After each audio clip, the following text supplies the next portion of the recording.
Time Warner Cable is pleased to be an underwriting sponsor for Carolina Week. Coming up on the January 31st edition of Carolina Week, predictions of a late January snowstorm have some wondering, could it snow this much again? If winter weather's on its way, why have these flowers already bloomed? In sports, despite the temps, basketball is always hot on this campus. Weathercaster Johnny O will have your Carolina Week 4-day forecast. Carolina Week starts right now.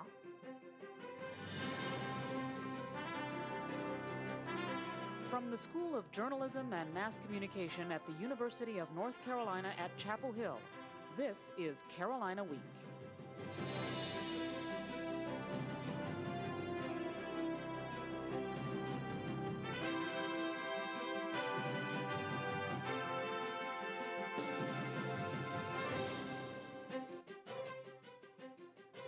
Hello and welcome to the Wednesday edition of Carolina Week. I'm Alex Villarreal. And I'm Adam Rue. There's a winter storm warning in effect for our area through Thursday night. Weathercaster Jonathan O joins us with a quick look at what we can expect. Johnny? Adam and Alex, we're going to be expecting a winter storm system moving through our area. Here's a map of the counties. These dark areas indicate an area where winter storm warnings have been posted. The lighter shades of blue indicate that there are winter storm watches in effect, which means eventually we'll be moving to our area. Here's your forecast for tonight. Increasing cloudiness, a chilly condition is expected with lows in the mid-20s. And then for tomorrow morning, we will be seeing a winter precipitation. Highs will be in the mid-30s. I have a complete look at your forecast in a bit. Back to you. Well, most UNC students weren't around to see it, but they've heard stories of another January storm. 7 years ago, a record 22-inch snowfall paralyzed the UNC campus. Students had a great time throwing snowballs and building that huge snowman, but they paid the price later. The university closed for 3 days, and students had to go to class on 3 weekend days to make up for the lost time. Tom Cox works on campus, and he has good memories of the snowfall that blew away predictions by about 20 inches. Of course, the overwhelming sensation that everybody got was just of beauty. It was just gorgeous, and everybody was enthralled. Well, not everyone's that happy when it snows, especially the people who have to clean it up. Trucks left at 9 this morning to spread brine on the roads. Brine is an anti-icing solution made of salt and water. The town's Public Works Department focuses mostly on bridges and major roads to make those areas safer for drivers. The department also has salt trucks and plows ready if necessary. Superintendent Richard Terrell says his department started planning early for the winter weather. Each event is usually unique and different and requires different action to be taken. And we start our planning process and put the schedules in place to meet the anticipated need. Town and campus officials will talk at 4 a.m. on Thursday to figure out how the weather will affect bus schedules. University officials also won't decide until early Thursday morning if class schedules will be affected. They encourage students to check the main UNC webpage for news about a possible delay or call the hotline at 843-1234. That's 843-1234. To paraphrase a saying from Benjamin Franklin, at Carolina, nothing is certain but death and tuition increases. The Board of Governors will vote in a little more than a week about the proposed tuition increase for next year.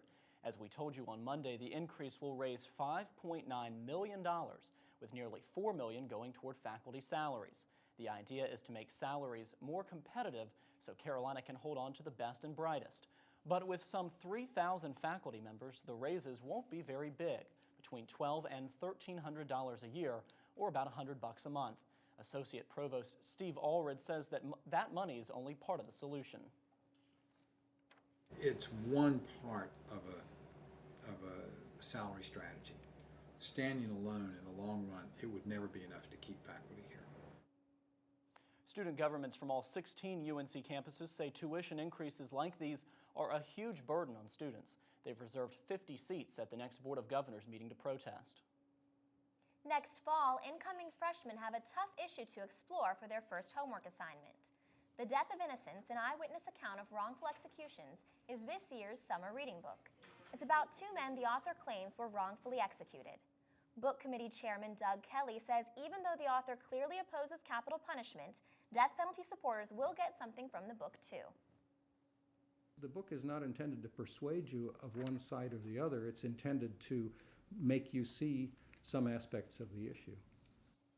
Discussions about the book will be held in small groups and run by faculty members just before the fall semester begins. Chapel Hill police are looking for the man who held up a Bank of America Tuesday afternoon. It happened at the branch on Banks Drive near the Timberline Shopping Center about 3:20 p.m. Police say a man handed the teller a note demanding money, and after he got some cash, he left without hurting anyone. The security camera photo shows the robber is a black man, about 5'8", wearing a warm-up suit, a hat, and sunglasses. You can check out our website, carolinaweek.org, for a number to call if you have any information. Plans for a new aquatic center are making a big splash with Chapel Hill's lap swimmers. Drawings for the project are finished now, and the contractor is starting to plan for construction. One pool of the two pools will be for lap swimmers and swim teams. The other is for warm water aerobics and family swimming. The complex is expected to cost nearly $6 million. Town Aquatics Director Rob English says the town's lap swimmers have wanted a new pool for quite a while. This is a project that's kind of been in the works for over 10 years now, and this community has a lot of very dedicated lap swimmers. English says you should be able to dive in and swim a few laps in about a year and a half. County leaders have put the finishing touches on a draft plan to end homelessness in 10 years. The Orange County Partnership to End Homelessness wants to find housing for the estimated 240 homeless people in the area. The plan includes building a special apartment complex to house 40 residents, as you see it there. UNC sophomore Mike Callahan says homelessness is a problem all of us can help solve. Really trying to incorporate them back into society, so to say, getting jobs, and hopefully we'd see a reduction in just the homeless people out on Franklin Street and everywhere. Local boards are in the process of adopting the plan. For more information about it, you can visit our website, carolinaweek.org. Well, with all the talk of snow in the forecast, it's easy to forget just how warm this winter has been. Reporter Christy Koryakin has the story. The National Climatic Data Center says 2006 was the warmest year ever recorded in the United States. December, the fourth warmest December ever recorded, with temperatures above average all over the U.S., hardly looked like December at all, with students in short sleeves and flip-flops. But in the past couple of weeks, suddenly we've had to trade in those flip-flops for jackets and scarves. I am so surprised. 3 days ago, I was in a skirt walking around campus. If you look around the UNC campus, you'll notice that students weren't the only ones who thought spring had sprung early this year. This wacky weather has everything confused, including plants. These snow camellias are blooming 2 months early. And many other non-native plants are blossoming anywhere from 2 weeks to 3 months ahead of schedule. Arboretum curator Dan Stern showed me around the Arboretum and explained a little about what's happening. A lot of plants going into flower early, and this magnolia, it started flowering in response to some warmer temperatures, but then the weather turned and it got very cold. Some of the flowers might meet their demise trying to survive through the frosty weather, but most of the plants will put out more flowers by springtime. What worries Stern is that this is the earliest he has ever seen some of these plants bloom. 3 months is sort of pushing the limit of what I've seen. So it does seem pretty odd. It does make me wonder about sort of the direction or the trajectory that we're on in terms of climate change.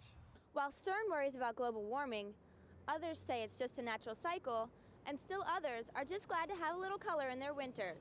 In Chapel Hill, I'm Christy Koryakin, Carolina Week. Don't worry too much. The Arboretum should still be full of color this spring, although a few flowers might not survive this winter blast. Well, Alex, from flowers blooming early to snow in the next couple of days, Mother Nature's clearly all over the place. But coming up after the break, we'll show you how scientists are working with Mother Nature to genetically modify the food you eat on a daily basis.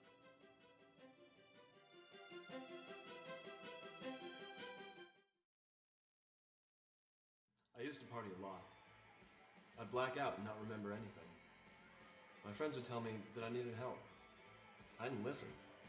I was in control. Then something happened. I realized if I didn't stop, I would die.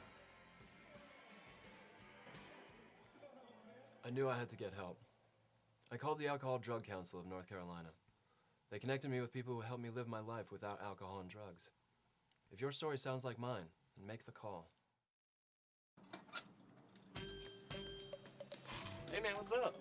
Not a whole lot, man. Just waiting on the bus. How about you? But you got your bike. Yeah, so? How are you gonna do that? Oh, you can put your bike on the bus. It's easy. I'll show you how. Oh. First, pull the rack down. Then, just lift your bike and place the tires in the rack. Finally, lift the lever and snap it into place to hold your bike securely. Chapel Hill Transit, working for you.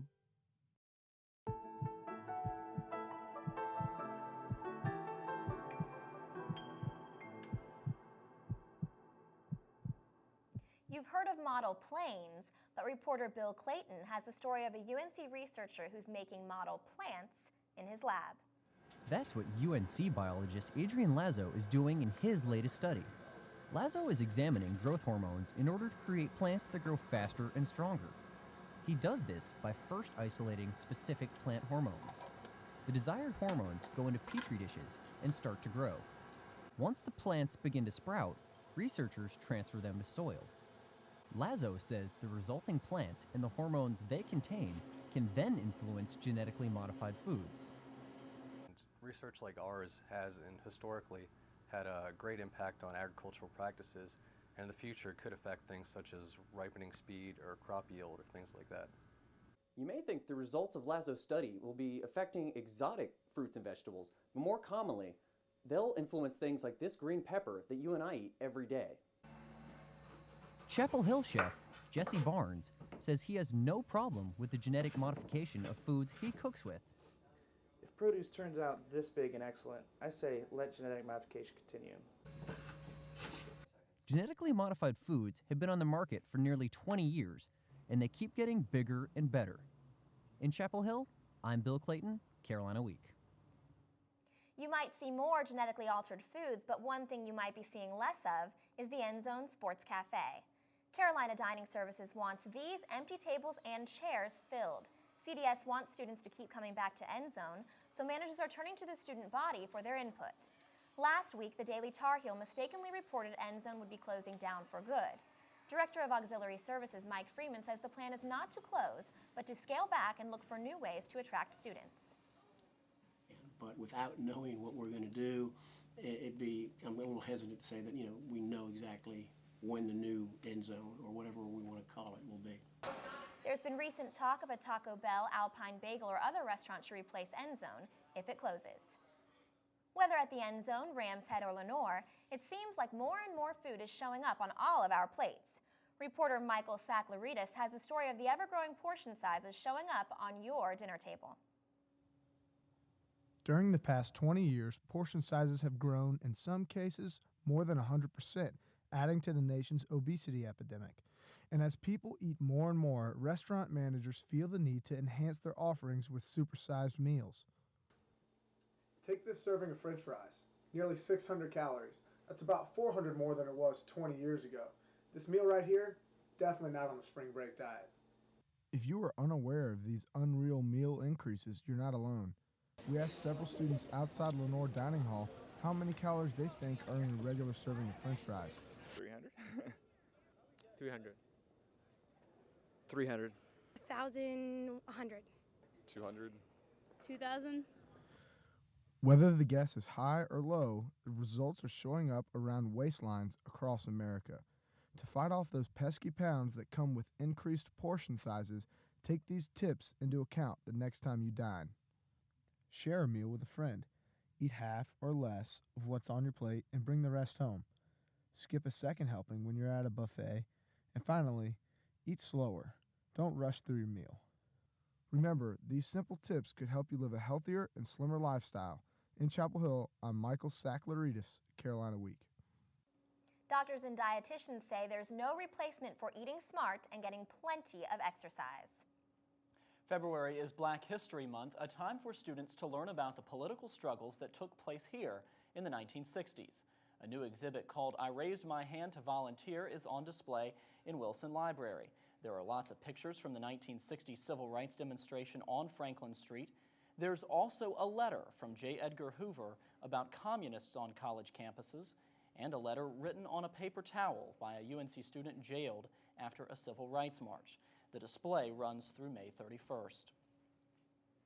If you've been waiting for a computer makeover, Windows Vista is finally here.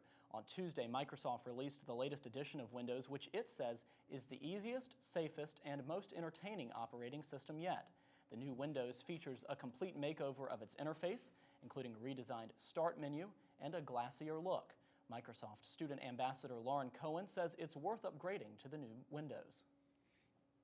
Even though, yes, Vista does use more memory, yes, Vista is a larger operating system than XP, but also the features, the ease of use, the security especially. There's a lot of new security features built into Vista.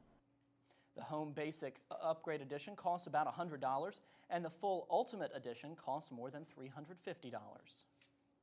And we're joined now by weathercaster Jonathan O. Hey, Johnny. Hi. Johnny, what is all this talk of snow? Well, it's on its way. Like I said earlier, there's a storm system moving from the west and moving its way toward the east, and so be prepared, and colder temperatures are also on their way. But can we expect a whiteout back at Dukes Caveville, my neck of the woods, or just some cold Cameron crazies? I'll have the answer after the break.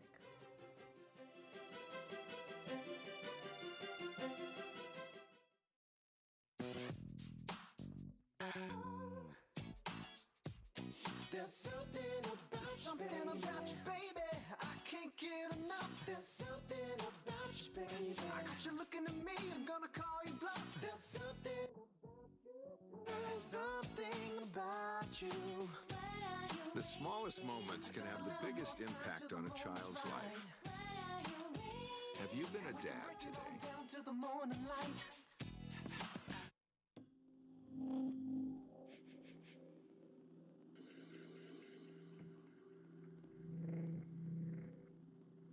Almost half of all parents who suspect their child has a problem learning wait a year or more before getting them help. Why? When there's so much they could be achieving. Kids with learning disabilities are smart. They just learn differently. Call or visit us on the web now.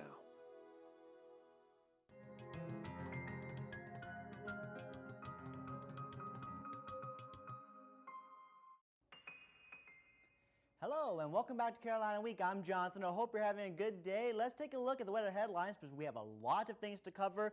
First of all, it's going to continue to be cold after a cold air mass has moved through our area. It will continue to stay cold for the next few days. And now snow cometh. We are going to see a system, at least a wintry mixed precipitation, moving toward the east, and then we should see some snow by tomorrow morning on Thursday. After that, when we look at these two conditions, we'll also talk about your super weather for Super Sunday in just a moment.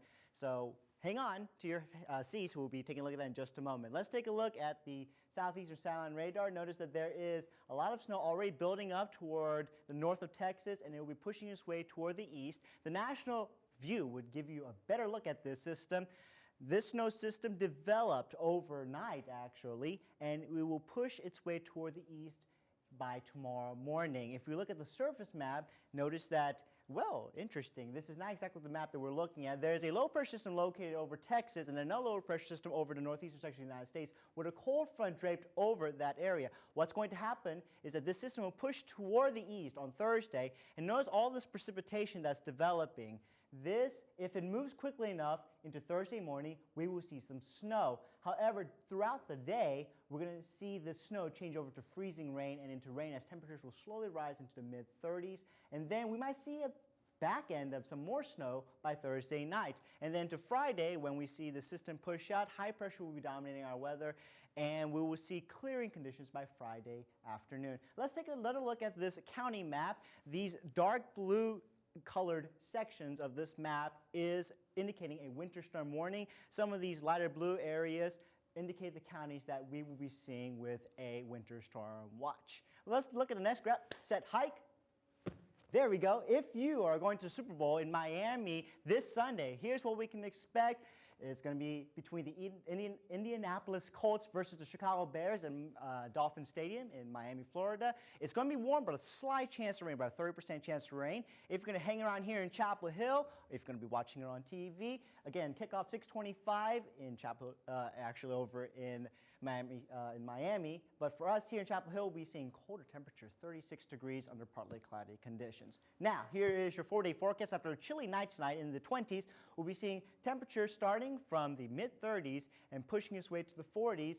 Wintry mix on Thursday morning and then partly cloudy conditions for the next few days. If we talk about the mountains and the beach forecast, both of them, it's going to be chilly, partly cloudy conditions on the mountain forecast, and even into the beach forecast, chilly conditions. So you might want to just stay around here in Chapel Hill, root for your favorite team, and enjoy that Super Sunday Super Bowl game. Yeah, I don't know about you, but you know what? If it snows, I'm staying in. All right. I'm staying in.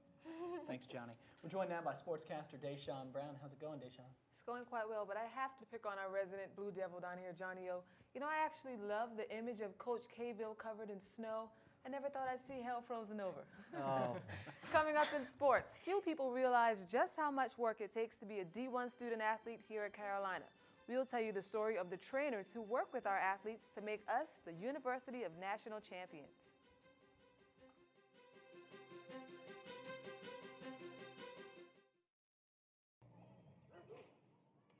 Fruit.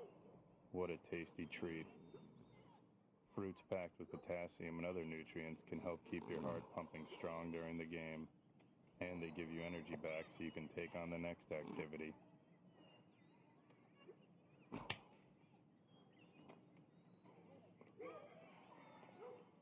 Can your food do that?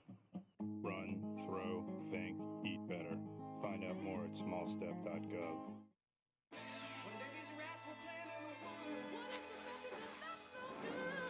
Listen to smoke before you give it a try. Only you. Don't play with matches. Don't play with fire. Cause there's nothing very funny about rooftop life. Nothing very nice on a homeless mind. So if a gorgeous force is what you desire, don't play with matches. Don't play with fire. Only you can prevent wildfires. Fire.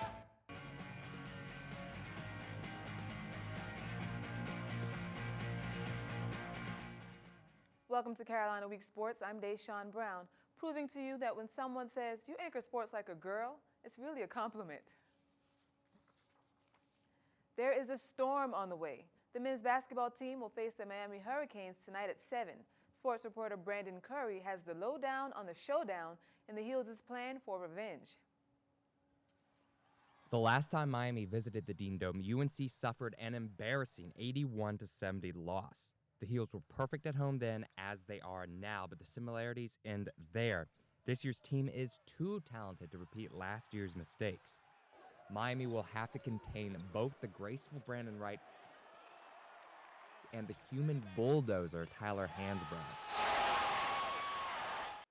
Add to that 10 different players averaging double-figure minutes. UNC has both the depth and the talent to stretch Miami's defense any way they please. In Chapel Hill, I'm Brandon Curry, Carolina Week. Now, after a huge victory against the reigning national champions, the women's basketball team is set to face Boston College Thursday night. This will be the first trip the women have ever made to Chestnut Hill. Last year, the Heels walked away with the 69-62 victory at home. Thursday, Carolina needs to focus on defending against Boston College's three-point shot, which kept the Eagles in the game last year. Now for BC, the Eagles must shut down Camille Little and Ivory Latta, who's combined for 39 points.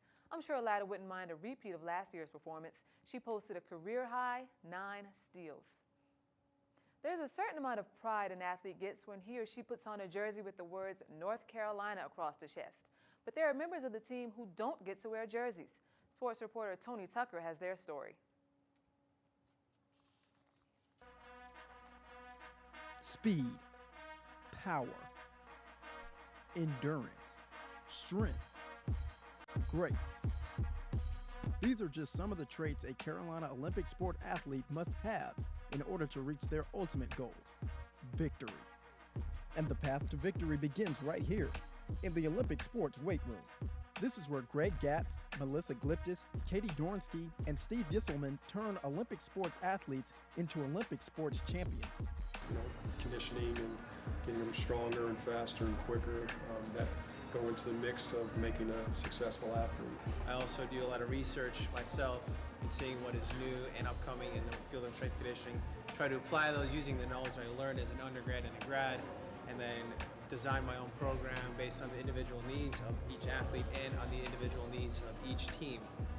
Though they could have more kudos for training basketball or football teams, the trainers believe working with the Olympic sports have certain advantages compared to working with high-profile sports at UNC. I think that, you know, a lot of the teams will come in here and work for you, and they really do a nice job in here. It's a great experience to see a kid who comes in who's very green, has no training experiences, and then gets to a position where this is definitely shown, the work that they do in here is shown out on the corner of the field. And the training staff members think that has a lot to do with Carolina's consistent success in Olympic sports. In Chapel Hill, I'm Antonio Tucker for Carolina Week. Tar Heel athletes are known for outstanding achievements both during and after their time wearing baby blue. Carolina alum Shalane Flanagan obliterated the American record in the women's 3,000 meters at Saturday's Reebok Boston Indoor Games. Flanagan's time came in at a little more than 8 minutes 33 seconds, breaking the previous mark by almost 6 seconds. She was a 14-time All-American at UNC. Guys, again, congratulations to Shalane, and if you watched the Super Bowl this week, look out for former Tar Heel Dexter Reed. He's number 36 for the Indianapolis Colts. Well, I'll be pulling for the Bears, but I'll watch out for Dexter Reed. Thanks, Deshaun. Absolutely. Okay, Adam, see if you can picture this, okay? A cat fight, throw in some fishnets, a few tackles. We're not talking about Jerry Springer. Coming up, we'll show you a group of moms who are taking competition to a whole new level.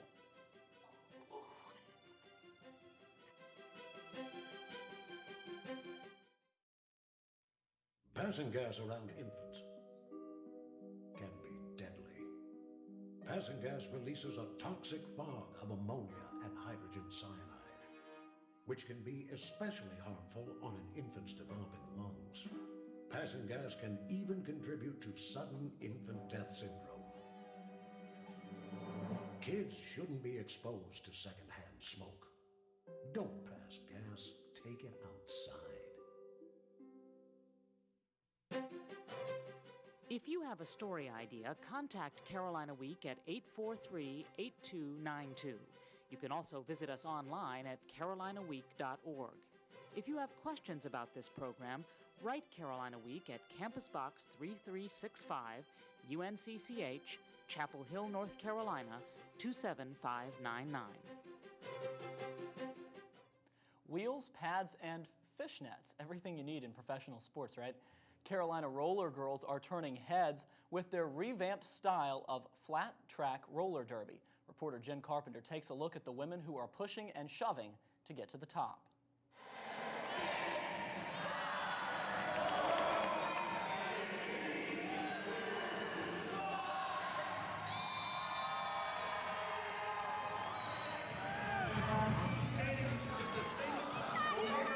This is a round-robin style tournament. There are 3 20-minute bouts. It is to determine the seeding for the rest of the home season. Oh yeah, it's crazy. The 2006 champions are out there, the Thai Cheetahs, so they are dying to prove themselves that they're still in charge. Looks like it's going to be pretty ugly. Being a mother of 2, this is probably the most punk rock thing I could do in my life. They put their heart, their blood, very literally, their bodies, their souls, they get their significant others and their kids involved. Well, my wife plays it, but I love everything about it because it's fast like hockey. It's a great adaptation, and I like the fact that it's all about the women. Oh, it's incredible. The women, they work 40-hour jobs, and they also devote, another 40 hours to these jobs. You meet this amazing group of athletes and women, and it's a great, aggressive, competitive sport. Think globally, act locally. I mean, you can't do anything without supporting your local teams, your local organizations. It just appeals to anybody and everybody. It's a great way to meet people. It's a great way to make connections. It's a great way to get out there and have some fun. It's a family affair, and it's nuts. These girls put it all out there. And Alex, I don't know about you, but I cannot picture my mom doing something like that. No, not my mama either. Well, that does it for this edition of Carolina Week. Thanks so much for watching. Good night.